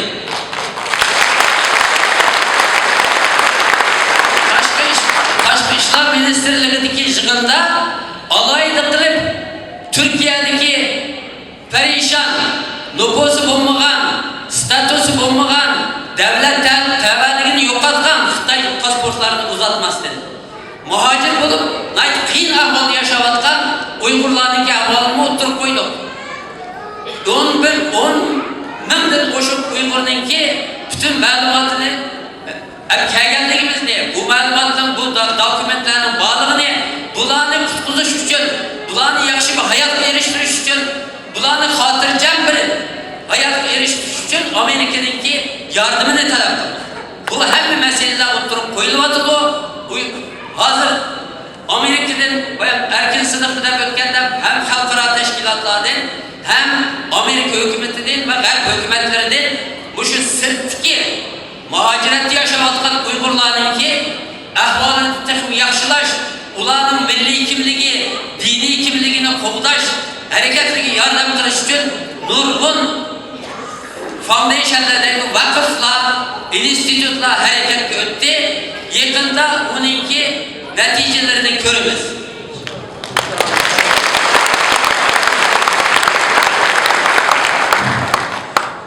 Şimdi deydiğen yabancı gap var ama vakti bir yok gel şunu. Mişel'in toxtay. Hemmenlerine Allah'a emanet bulunlar. Allah razı olsun. Çünkü ben bugün gelip demiş ki bunda ruhu erişti, demiş ki bunda heyecanlı söyleyiciler insanlar. İstanbul'dan kelgice 2-20 saat öttü. Meğer kelgicemiz. Qandaq trafikte keldik. Ben hazır hayran kalıvadım. Sizler bu şey gapni anlatıp hatırlayacağım, oturuvatsızlar. Qandaq uyumlar ketişti tek oylamavatsızlar. Unuttunlar. Nima bu? Muşu milli ruh, muşu dini ruhun güçlengenligi, milli ruhumuzun güçlengenligi. Muşunumuzda inşallah özümüzdeki müstakillikle erişimizdir.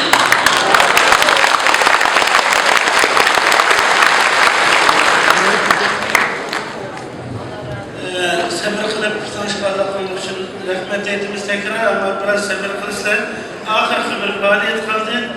Ondan dolayı birinci bölüm bu şunçalar yaxşı muhitning yaratılışına sebepçi olan arkadaşlarımız rahmet eylemek, etmeyi tutanmayımız, bu bizim ahlakımız, medeniyetimiz, bu doktor olsa efendimden gibi şeyi bizgice uğraştıran, terişlerle koyan doktor Kurban Fikri'ye rahmet eylemek, Allah razı olsun.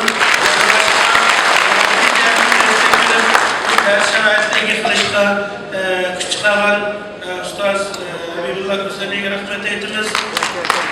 Bu anında güzel, yaxşı bir ürünü bizge yardımcı bulup maddi imkanat yaratkan ticaretçi kerimdaşlarımız bunu rahmet eylemek. Allah kerimdaşlarımızdaki melini bereket versin. Hem de bu sorununki bir dersi kem kaldırdı. O olmasa sevgilisle iş tamamlanmaydı. Bu sorunda kem kalan bir dersi var. Kazandı tuz olması olduğundayız. Aramızda Şarkı Türkistan davasının ruhi mefkuresi, Şarkı Türkistan azat mefkuresinin koltuğucusu ustazımız, akimiz, çoğumuz peşkadem Abdülkadir Yapcan akimiz aramızda.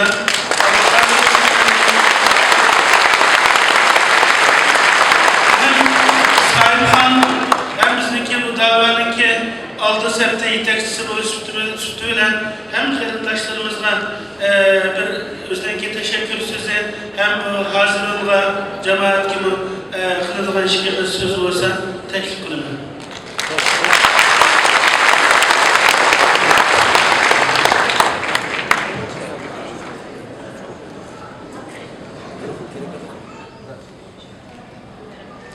Şunun için şükür ağlarlayınız ki biz meyde azbullu, biz meyde çıkbullu bu dava için zaman ve makan devamlı iyi çıkışımız lazım.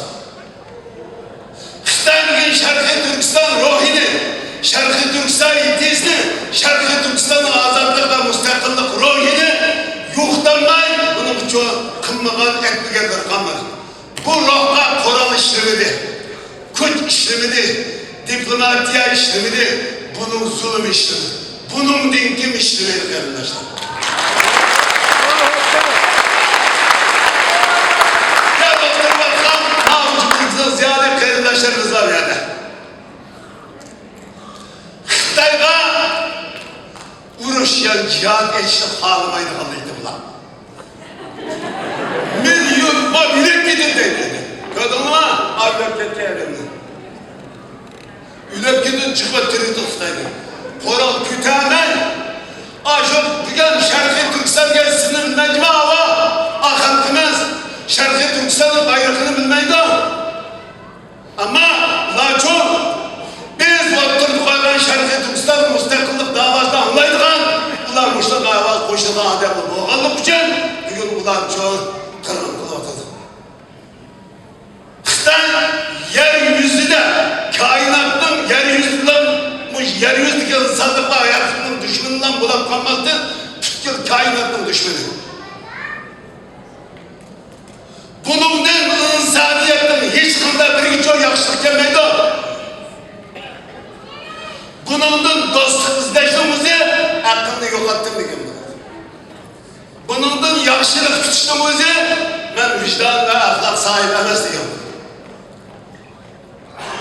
Xitay'da yakışıklı tutuştuğumuzu benim çoğu insanlık kıymet karşını yoklattım diyeyim.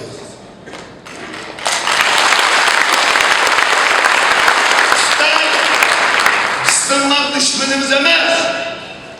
Birinci katım Amerika'nın düşmanı. Avrupa'nın düşmanı. Bütün Müslümanlığının ve insanlığının düşmanı. Bu düşman Xitay'dan ibaret bu yavuz düşmana tüm taraflarının hemini hemkardaştırışımız lazım. Özümüz tamamen kardeşimiz gerekti mi?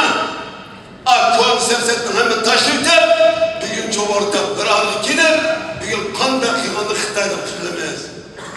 Dem, hakik azadlık ve hürriyet müstakil Şarkı Türkistan devletinin köymekçi olan her bir şahsı bu yol yüzünün ismini ve cisminin varlıkları yok nefes alışırız. Bu şiddet kıymanından Xitay'ın noktalarımız. Biz Xitay'ın bizgi köftü atkan dünya manevra Allah'ın korallarıyla savaşmayız. Biz hakkani fikrimiz, hakkani davayımız, hakkani irademiz, hakkani çoğu müstakil Şerqi Türkistan devletini kurup çıkış yolu da Allah yolunu barmağımızda pida kılışlı ibaret bu iradıyla sokuşuruz.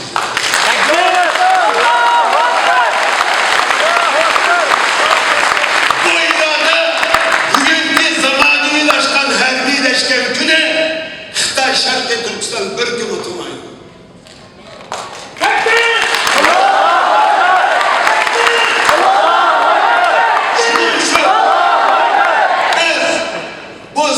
Şerqi Türkistan davası, Mangan ziyadıyla ve siyasıyla bunu sıktığımız bilen ciddi dikkat kılışımız lazım. Birinci, dini cihetten meşerli radikallıktan saklaşımız lazım. Yani biri dinsizlikten ibaret Şerqi Türkistan davasını İslam dininden ağır ötüp düşündüğün bu radikallıktan saklaşımız lazım.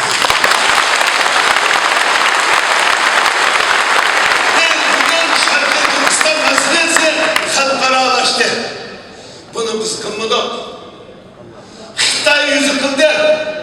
Xi Jinping'den ibaret cennet, hunper, anısı da aşırı ahlak dörtün çıkan tebrik bağlar Xi Jinping'den.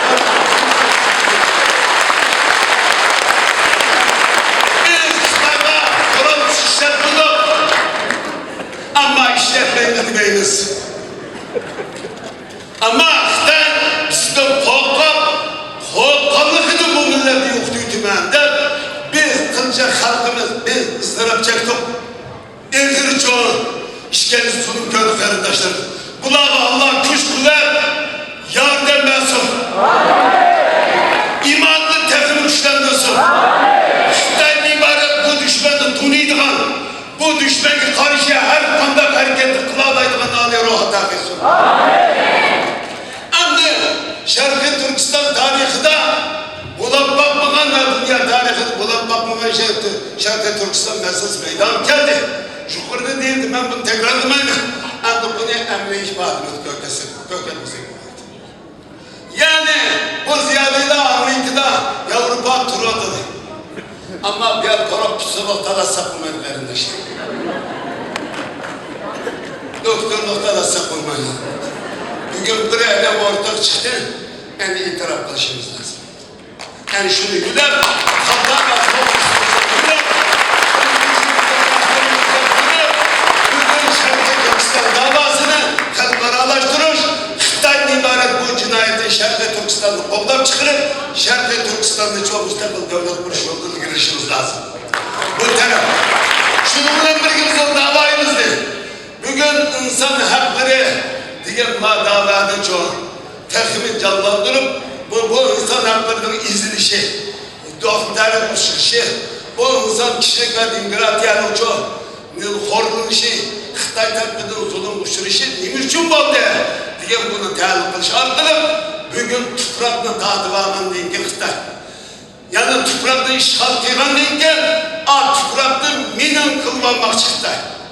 Şunun için bu minin deydiğin halkı yoktu düşün, kişilik hukukunu, demokratiyanı, insaflarını, İslam'ını, Kur'an'ın her vasıf köydürüp yapmadık. Bunu kuşumuz lazım. Şunun için bunu davalı, yani insan haklarının, tamamen insaflarının, bugün Şerqi Türkistan halkının tamamen tutuluşunun birden bir yolu, toprakını azat kılış.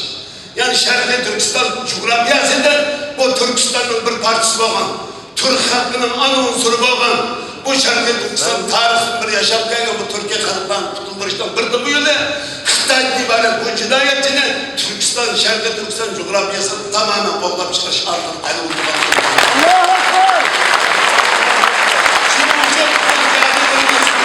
Bu arbaplarımızdan her vasını Allah hakkından hidayet kılsın. Bu sağlam iradeyle ortak birleşip Xitay'ın çoğu Şerqi Türkistan'da emez, bizden memleketin hatırcam yaşamasını yetişimiz lazım. Hammeyle küçük bulunuyor. İşte bazen işenmeyle bizim fikirimizni o'g'irlayib oladigan, bizim fikirimizni çoğu o'g'irlab beradigan, kira beradigan kirakeşlar var. Ma'ni ishonmayman qarindoshlar. Biz sizge semimi, madağa semimi, bunu Allah bilir. Şuna bu davaga barlığını atağıdığın cengivat avantgard bir ruhlu şekillendirildi. Xitayni çıkırıp devlet kurumuz diye bu siyasi iradan kirli, sizde işermeslik dava kılar başlıyordu. Diğerler bulmaydı bu. Eğer kim bulmaydı bunun balısı, demiş ki bulmaydı ki, Xitay bulduğalıkı işini buldu mu? Xitay bulduğalıkı işini buldu, ama bu işin bulduğumaz tutmuşu kadar madem soluvalı. Madem Xitay kılıp yasap çıkıldıydı. Partiz bir ağrıyor rohma, madem indikçe jundudumla paskılı bir rohma döker, bu Marksizm, Leninizm, Mağdur'un diyese, sosyalizm tüzümdeyken bir sepsete yalgan var. Xitay diyen gep yüzü bir yalgan, kezzap diyen bulunur. Şunu bu emrinde, Xitay komünist, kumandlı bir kendinize, yalgancının yalgancısı, kezzaptın kezzapı, numussuzluğun numussuzca, şerefsizliğin şerefsizce, ahlaksızlığın ahlaksız diyor. Sonra bu düşmanlık vakta bir gün nefret kılma yazsanlar hata yapmam verirsin.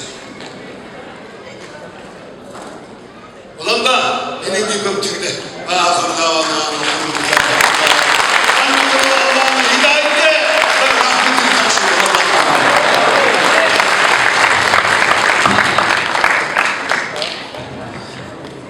Abdülkadir Yapcan hükümüzle rahmet eytimiz. Allah tenini selamet kılsın, ömrünü uzun kılsın. Xitay'daki hükümüzle 3 yıl evvel kıygandık bundan ki bazı ili neyran tuzakları, diplomasi gayretleri yer bilen yeksen bulup gelsin inşallah. Hem de Abdülkadir'in akıvatı ve mikrofonu benzer olmayı da kısım oturdu. Ondan sonra Doktor Burhan Seyit'le Rahmet. Ben hem de Maya'da, şu 4 gün jarayanda, şu ayal oturup işede, şu ayalı, hatta yolculuğun mu bir kahraman ayal ekanligini his kıldım. Mama deydi o, benim yolculuğum deydi, şunda bir ayal izlebdi deydi. Yani özünün dövdüğünün soklayalaydıgan bir ayal izlebdi deydi. Şu arqılıq biz tanışıp bağandaydı. Demek biz hatta hakkının üstüde şu dövdüğümüzde sotlaşkıma biz özünün turvatkan dövdüğüne sotlaşkıma özünün tayyar ekenligini hiçbirimizni kokmaydıganligini hatta yolculuğunu bekrek şu yolculuğunu qoğdavatkanligini, qollavatkanligini dedi. Ben hatta tünögün boynuğa Uygur'un şarkısını kıp koygandık, bugün boynadan almay kıgandık, hem de hazır aytıptı dengen bugün şu Uygur'un sımavılı geldim boynadan armide. Hem de ben ne demekçi diye vakitte şu ayalığımı bir çavakçı edip özümüzün hürmetini bildirip koysa demekçi arkadaşlar. I just want to say thank you to you as well. I think last for a few days, actually you did a lot, and also I think you have very supportive and the wife. Actually, we're proud of you as well, and thank you. Actually, thank you so much. I appreciated whatever you've done last few days. Thank you, Miss.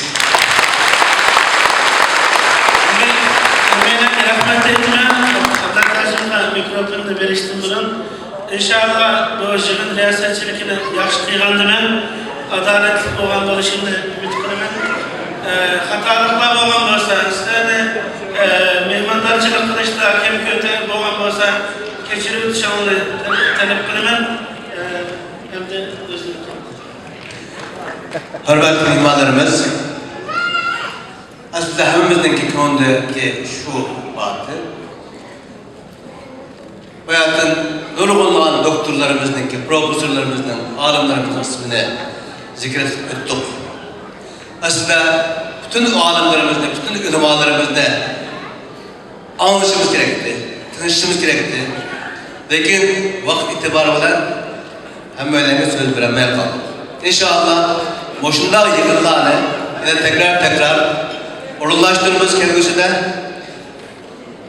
şunun için bugün bizge temsil sunulan Doktor Erkin Sıdık Efendim'e rahmet eyleyiz. Doktor Erkin Ekrem Efendim'e rahmet eyleyiz. Doktor Ulusi Yazıcı Efendim'e rahmet eyleyiz. Ali rehberimiz Abdülkadir Yapcan Efendim'e rahmet eyleyiz. Yani rehberlerimizden Ömer Kanat Efendim'e rahmet eyleyiz. Tercümeni nayet yaxşı kıpaygen Doktor Burhan'la hem rahmet eyleyiz.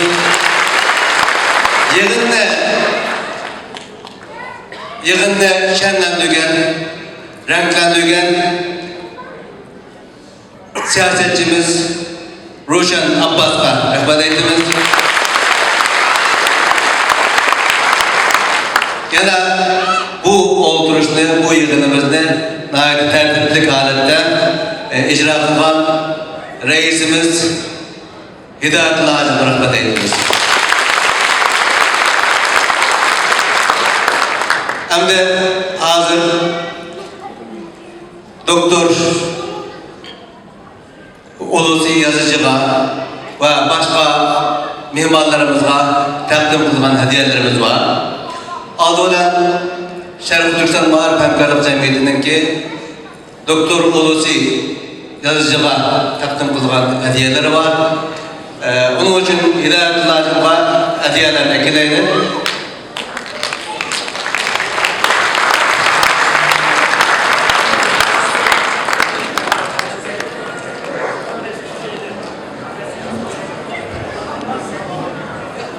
Kaka minimalı oturaydı. Olumuz oturaydı, kaka minimalı.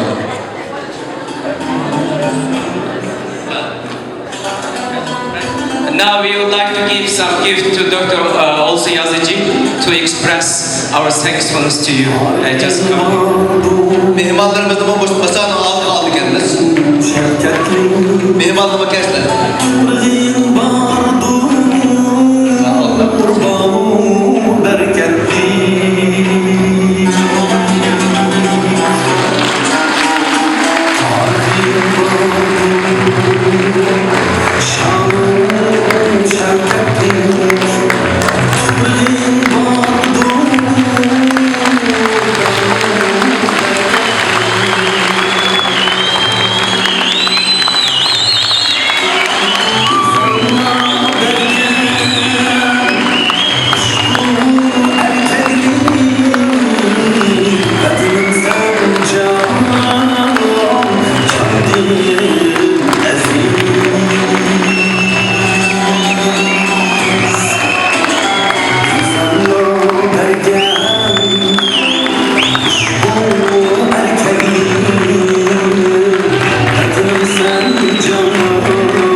My grandfathers fought for this flag, for the Ottoman flag, for the Turkish flag.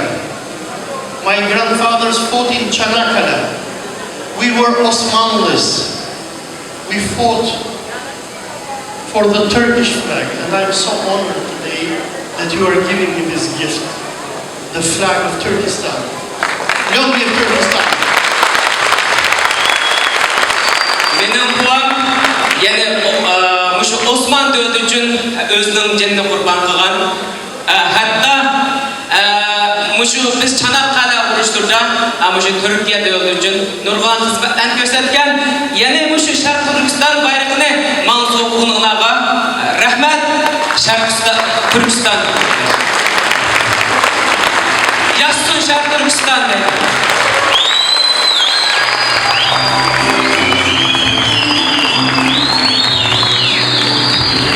Rahmat. Hani Nuzukum aile cemiyetidir.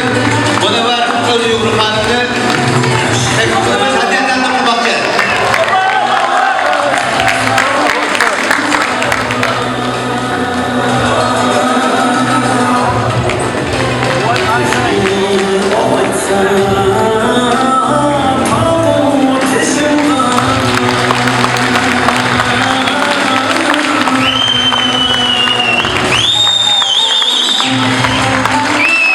Rahmat.